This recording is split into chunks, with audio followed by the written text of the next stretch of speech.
أعزاء السلام عليكم ورحمة الله تعالى وبركاته. معكم السيد عدي مستور كاتب جمعية إحداث أيتعطى لإحياء التراث والتنمية.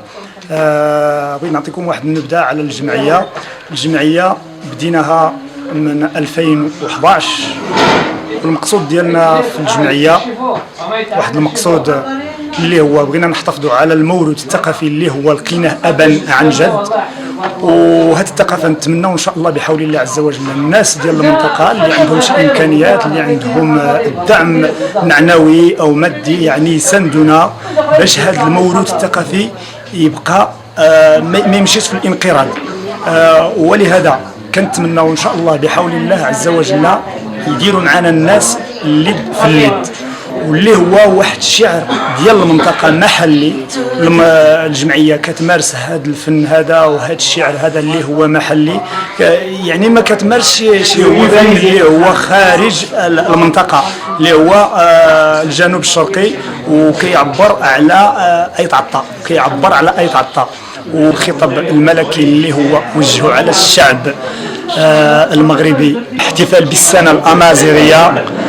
يعني رأيي أنايا وكنعبر باسم الجمعية ديال إحداث أيتعطى اللي هي كتمارس هذا الفن وبغات تحتفظ على هذه الثقافة وبغات تحتفظ على هذا الموروث. يعني واحد سميتو اللي هو مزيان وفرحنا وفرح الشعب المغربي، الشعب الامازيغي ككل، اللي هو واحد الموسم معتبر، وتا هو بغى هذه الثقافة تبقى يبقاو الناس يحتفظوا عليها اللي هما كيمارسوها باش تبقى ما تنقرض.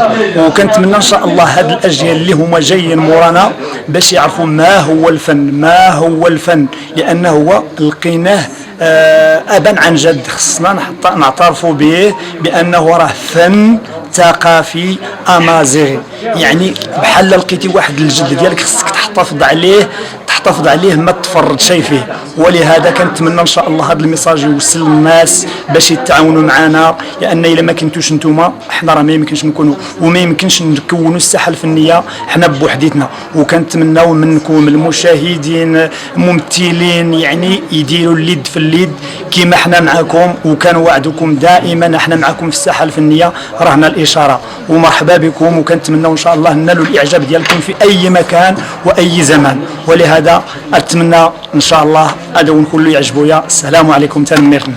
بارك الله فيك استاذ.